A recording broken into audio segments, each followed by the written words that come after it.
Good morning, class. So today we will be discussing about your pulmonary rehab. Okay. So the way we discussed about your cardiac rehab, which helped to improve the function of your heart. So similarly, we have a pulmonary rehab. So this helps to improve the function of your lungs. Okay. So we'll discuss that today. But before that, I want you all to switch on your videos. So kindly do that, everyone.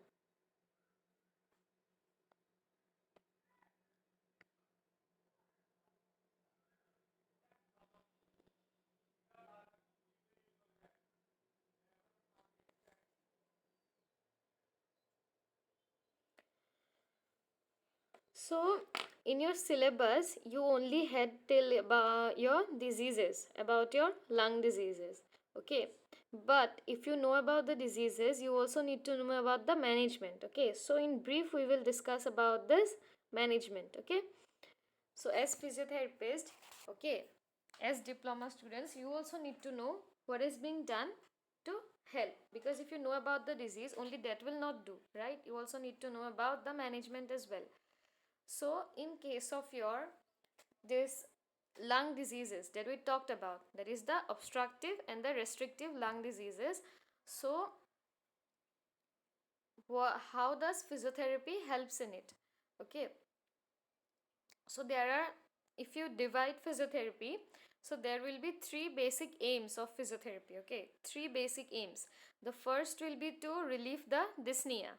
Dyspnea means your difficulty of breathing. So your first aim is to reduce the difficulty in breathing and to help ease it. Okay, to make it easy. That is your first aim.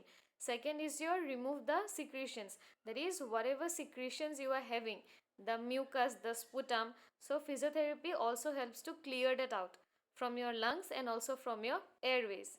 Okay, the third is your to improve the exercise tolerance. So whenever there will be a problem with your lung or your heart, so you will not be able to exercise or you will not be able to do your physical activities properly.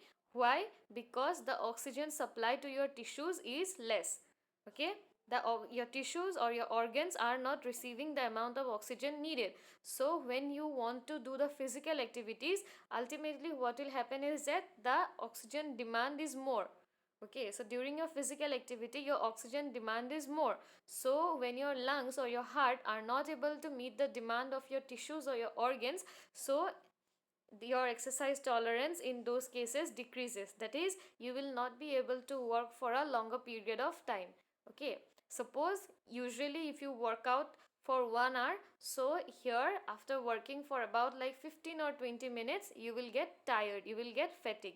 So this was the example of workout. So not only workout, okay, if your lungs are damaged to a certain extent, or even your heart as well, okay, if they are damaged to a certain extent, so even doing your activities of daily living, okay, your activities of daily living will also be affected. Okay, because everything that you do, even when I'm talking now, I'm utilizing the energy, I'm using up the oxygen. So if the oxygen level decreases, so I'll not be able to talk. So you need oxygen everywhere. So when your lungs will not be functioning properly, even to do your activities of daily living will be difficult. So you need to improve your exercise tolerance as well. So these are the three main aims. That is relief of dyspnea or breathlessness. Second is to remove the secretions. And third is to improve the exercise tolerance. So we'll discuss this one by one. The first is your relief of dyspnea. That is, how will you help to relieve the breathlessness? So the very first thing that you can do is relax position. Okay, so positioning is very effective. Okay, it helps you in several ways. So there are certain positions, like whenever you feel that your breath is getting shorter or whenever you feel shortness of breath, so what you can do is you can adapt certain positions or postures. So these will help you to reduce the symptoms of breathlessness and also to reduce the work of breathing. Now what is work of breathing? Work of breathing, that is the energy. Okay, energy which is used in inhalation and exhalation, means even to take in air and also to move the air out. Okay, even to take in air and also to move the air out, you will need energy. Okay, even for these things, to inhale and to exhale, you will need energy. So to reduce the amount of energy needed, okay, these positions help. And also to reduce the symptoms of your breathlessness, these positions will help. Okay, now what postures or see, many positions or postures, but these are some that will always help you. Okay, like if you were sitting in a chair, okay, now if you step forward, okay, or even if you take the help of a table, okay, by resting your arms on the table and you step forward, so in that way also your diaphragm, that is your respiratory muscle, that will be working more effectively in these positions. Okay, so suppose if you are standing and you are having this breathlessness, so what you can do is you can lean forward. Okay, you can hold on to any kind of grill or bars, or you can also hold on to like window grills if it is present, or even if you are sitting, you can just lean forward and take the support of a table. Okay, if there is no table, you can just rest your arms on your knees. So these are certain postures and positions that will help you to reduce your breathlessness. Okay, and this will also reduce the amount of energy which is needed to inhale and to exhale. Okay, so this is under your relax position. Clear till here? Yes, ma'am. Okay, so next we have some breathing exercises. So as I told you, breathing exercises, we have a separate unit for that, and it is a vast one. Okay, so we'll discuss the breathing exercises in that topic. Okay, we'll discuss it from tomorrow itself about the breathing exercises. So you just need to know for now that these breathing exercises, they also help to reduce the amount of breathlessness, because these exercises, they help to recruit your lung properly, means they help to expand your lungs. Okay, so the amount of oxygen that you can hold in your lungs, that increases. Okay, so when the amount of oxygen that is more in your lungs, so you will not feel breathlessness. Okay, so the amount of breathlessness will be decreased through these exercises, that is under your breathing exercise.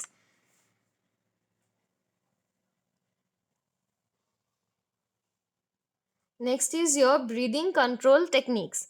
So this also comes under your breathing exercise only, that is a breathing control technique. Suppose you are the way you are breathing, you need to be aware of it. When you are inhaling, when you are exhaling, you need to be aware of that.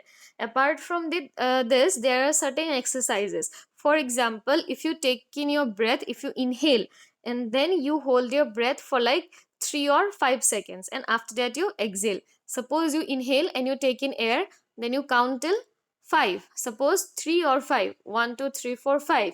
Or if your lung condition is good, you can even count till 10. Or you can increase this gradually and slowly. The first day itself, some of you might not be able to hold your breath till 10.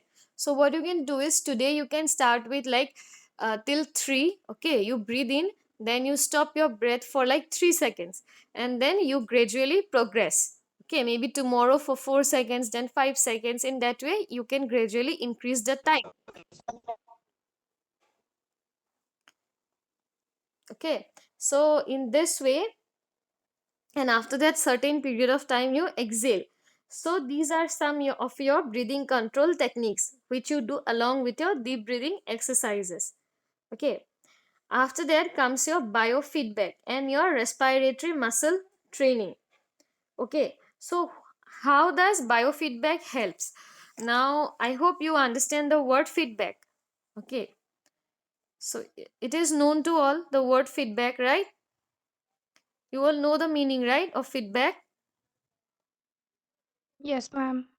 Okay, so through feedback, how feedback helps you? When you get a feedback, suppose if you are wearing a new dress, if you ask someone, how do I look? If the person is saying, okay, this dress is looking good on you, so that is a feedback. Or if the person says that no, this dress is not looking good on you, so what will you do? You will try to change the dress, or you will try to improve the way you are wearing the dress. So this is how your biofeedback helps you. Okay, so if you get the feedback how you are working or how your muscles are, respiratory muscles are working, so only if you know that okay they are working well, okay, then you will try to maintain that. But if you know that your lungs are not working properly or your respiratory muscles are not working properly, so what will you do? You will try to improve their function. So this is how your biofeedback helps. Okay, when you get a feedback, so what you try to do is to improve your own function. So this helps to improve the self control over your physiological functions. This breathing is also a physiological function, right? So they help you to improve your physiological functions. So that is your biofeedback. Okay, whenever I say feedback, feedback can be anything, but when I say the word, add the word bio to it, so it is related to your anatomy and physiology. So basically biofeedback, they help to improve your physiological functions. Okay, and also there are ventilatory muscle training. Okay, this gives you the strength and endurance.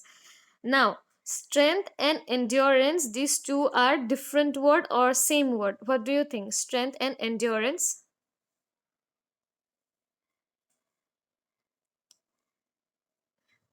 what do you think? Strength and endurance, are these the same word or they are different words?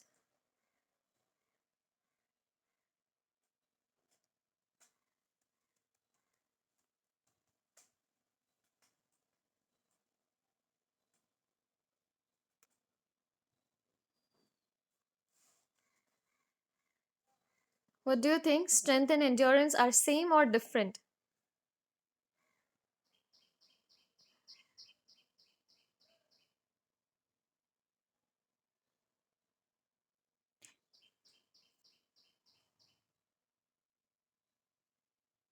Okay, see, strength and endurance, these two are different words.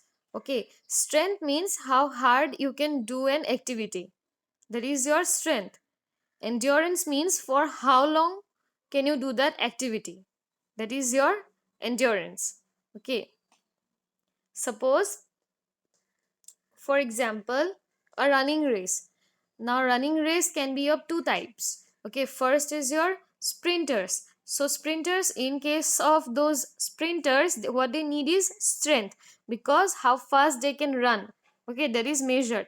But in case of your marathon races, what they see is for who have more endurance, because what they measure is who can last long till the end, because these marathon races are for a longer distance, so who can last long. Okay, that is, in those cases you will need endurance. Okay, another example is if you lift a weight. Okay, so how hard are you lifting the weight? That is your strength. Suppose you are lifting a weight, and you can raise it only like 1 feet above the ground, or someone can raise it like 2 feet above the ground. Okay, or for some, they can raise it 3 feet above the ground. So that is their strength. Okay, this is the strength. So maybe someone is more stronger, so they are raising it more, someone is less strong, so they are raising it less. So this is the strength. But endurance means now you have lifted it. Now when you have lifted it, so for how long can you hold the weight in that position? Okay, you can, whether you can hold it for half an hour or whether you can hold it for 1 hour, that is the endurance. So your strength and endurance, these two are different. Strength means how hard you can do the activity or the function. Endurance means for how long can you do the activity or the function, that is your endurance. So these two words are different words. Clear? Clear for all? Strength and endurance. Ma'am. Okay, Ma'am. so you need both for your lungs or your respiratory muscle. Means you need strength also for your respiratory muscle. You will have to make them work hard, and along with it, you will have to make them work hard for a longer period of time. Okay, it needs to last long. So your respiratory muscle will need both your strength and endurance. So through these biofeedback techniques, the strength and the endurance both will be increased in your respiratory muscles. Now what are these biofeedback techniques? Okay, So first is like your incentive spirometer. So spirometer, that I already explained it to you, and yesterday I gave you some YouTube links. So there was a video where they were using the incentive spirometer. Okay, I hope you have seen that, or even if you have not seen that, go back today and see those videos. Okay, I'll explain it again once again. So this is your spirometer. Okay, this is your spirometer, and then you can see a tube here. You can see a tube here. Here is the mouthpiece. Okay, this is the mouthpiece. So what you do is you take this mouthpiece in your mouth. Okay, after that you start blowing there in the tube. You start blowing there. So you will measure how hard you can blow in there and for how long can you blow in air into this tube. So your aim will be, biofeedback means you're getting the feedback, okay, of your physiological function. Here the feedback will be through your eyes. There is the visual feedback, so you will be getting the feedback by yourself. Okay, through your eyes only. You will not need another person to tell you that okay, you are doing well or you are doing bad. No, here when you will be doing the exercise, the one purpose will be fulfilled, that you are exercising, and your second purpose will be you will be able to know how hard or for how long can you do this exercise. Now how will you know? So when you blow air into this tube, so what happens is that these three balls, your aim should be to raise these three balls. Okay, but for a person who is having lung problems, or even if in healthy individuals like us, even many of us, I guarantee that even many of us will not be able to lift these three balls.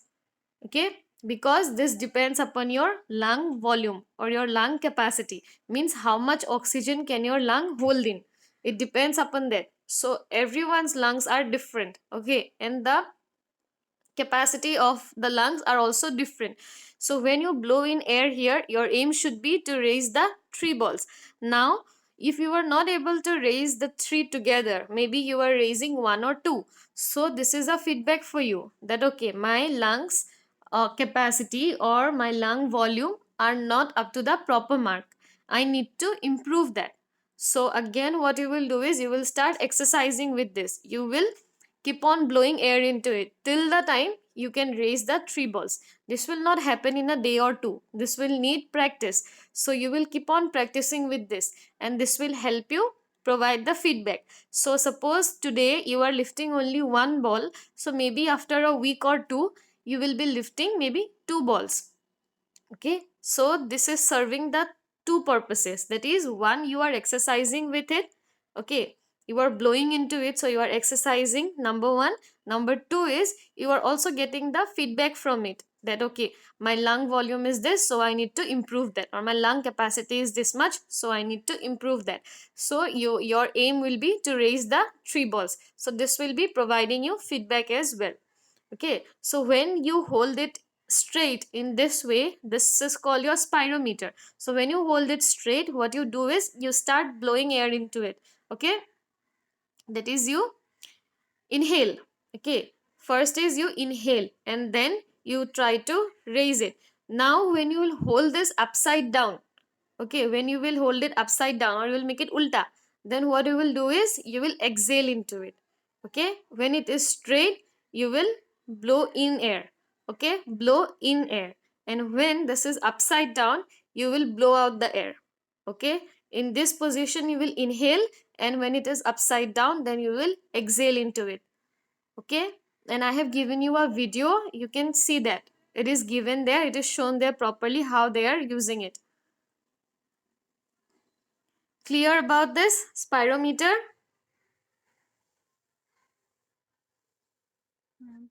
Yes, ma'am. Okay, so this was this one you call the peak flow meter. Okay, and this is very useful in asthmatic patients. In case of, you can use it in all kind of OLDs, but then obstructive lung diseases, but in case of your asthma, here it is more effective. So here only your expiration is measured, that is you blow out air. Okay, so in one trial, as you can see, there are various marks here. You can see there are these various marks. So like you can see this one, this red one here, okay, the red one that is alone. So when you exhale into this or when you blow out air into this, what will happen is this red one, it will start rising, okay. And you can see here there are three marks: red, yellow and green. So as usual, red means in danger, yellow means somewhere between being in danger and safe, and green means you are safe. So when you blow air into it, what will happen is this red one, which is at the center, this will start rising. So when it is below the mark of red or below it, that is below 300, so your lungs are in danger. So what you need to do is you need to exercise, or you need to do the activities that will help to improve your lung function. So you will start blowing air into it. So this peak flow meter, this will help in exercising, as well as this is also helping you provide the biofeedback. So now when it is below red, so it will strike in your mind that I need to lift it above it, okay, my lung volume has to increase. So you will start expirating harder, okay. So you will blow out air in a more harder way. So now this red one, which is in the center, when you blow harder, this will move upwards. So maybe it will reach like 400 or 450, which is in your yellow range. So okay, your lungs are somewhere between danger and being safe. So but your aim should be to raise it above 500, that is above that green mark, as you can see here with 500 is this green mark. So that should be your aim. So you will start doing that. Like in spirometer, your aim was to raise the 3 balls. Here in peak flow meter, your aim should be to rise above the green one. So you will keep on repeating the exercises. So that is a biofeedback technique. Clear? Clear peak flow meter?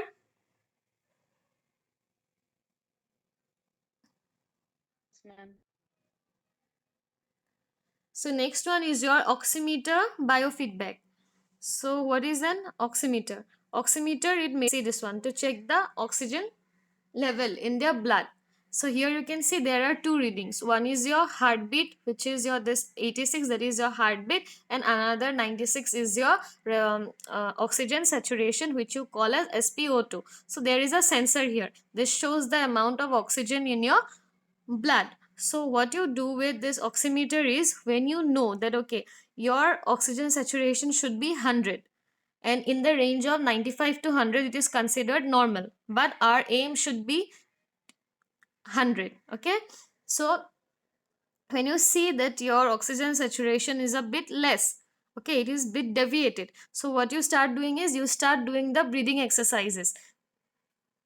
So when you keep on doing the exercises, so at one point or the other your saturation will increase.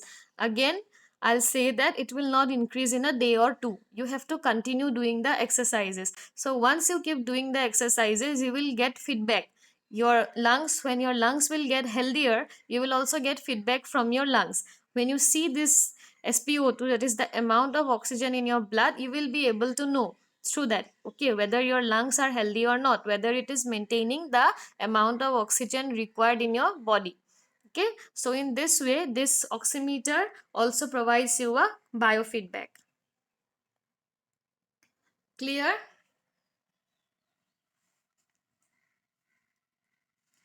Clear?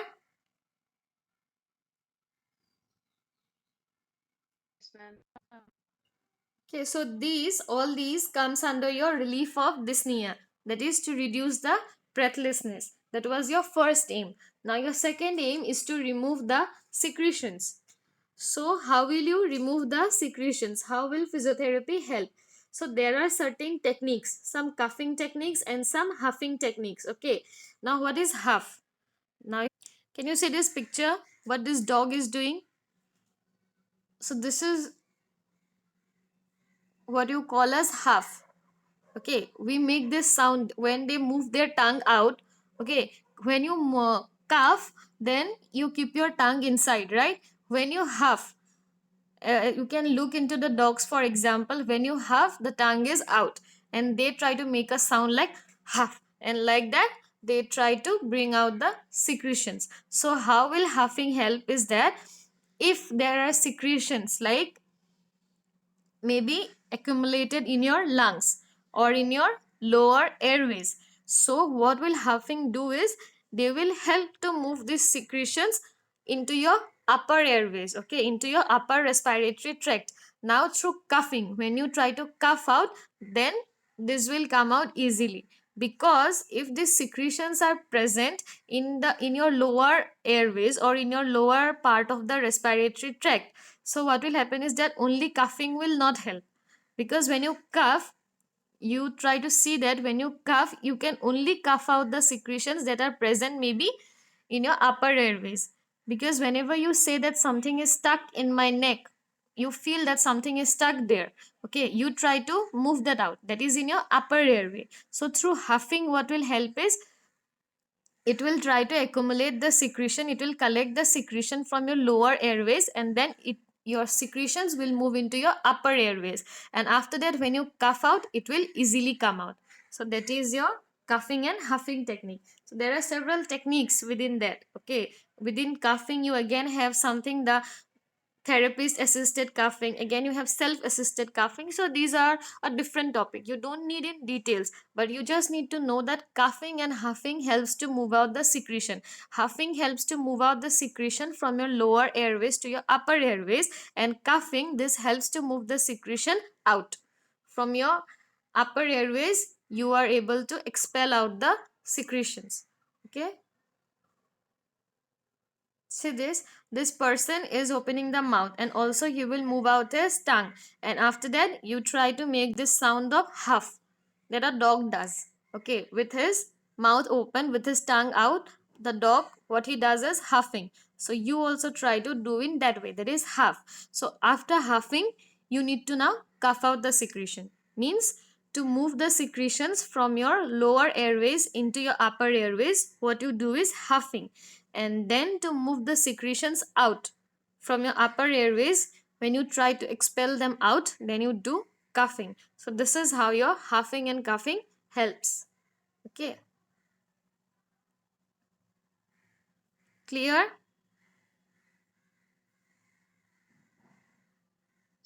Yes, ma'am. Okay.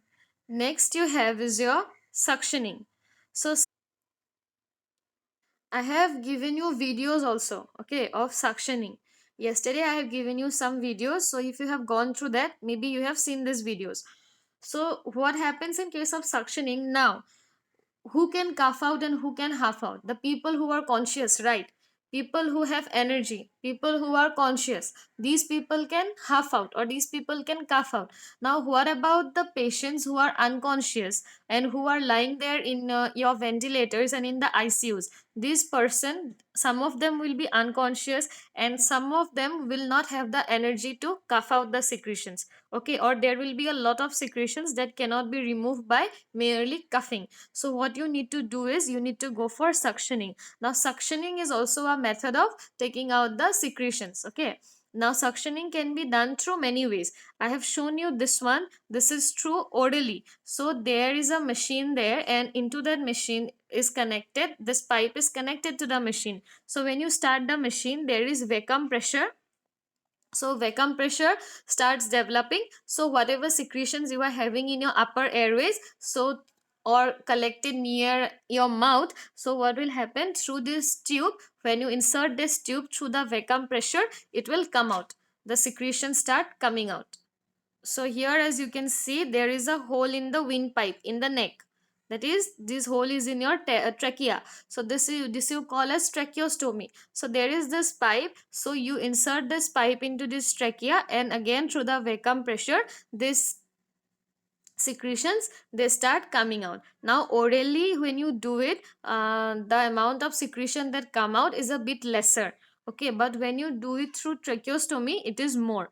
But there are some advantages and disadvantages of both. So every time you cannot make a hole into your trachea, right? So when you do this for your ventilation, sometimes you make this hole for ventilation or for some surgeries. So in those cases, when this tracheostomy hole is already there, then they start doing suctioning through the trachea, but usually they do it through the mouth only. So that is your orally or maybe through your trachea. This method is known as your suctioning. I have given you the videos, you can go through that, okay, how this works.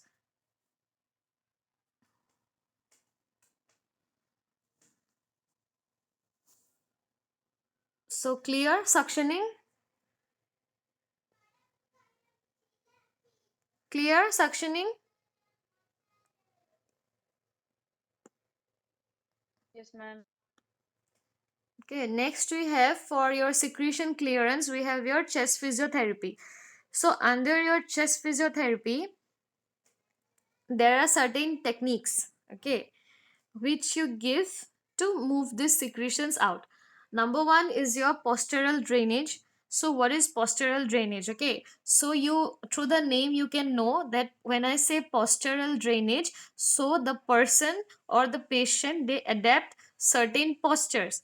So when they adapt these postures, so this will help to move the secretions. This postures itself will help to move the secretion from your lower airways to your upper airways, okay, and then it will be easier for you to cough it out, okay, to cough out the secretion. It will be easier for you when you adapt certain postures. Now what are these postures? There are several postures.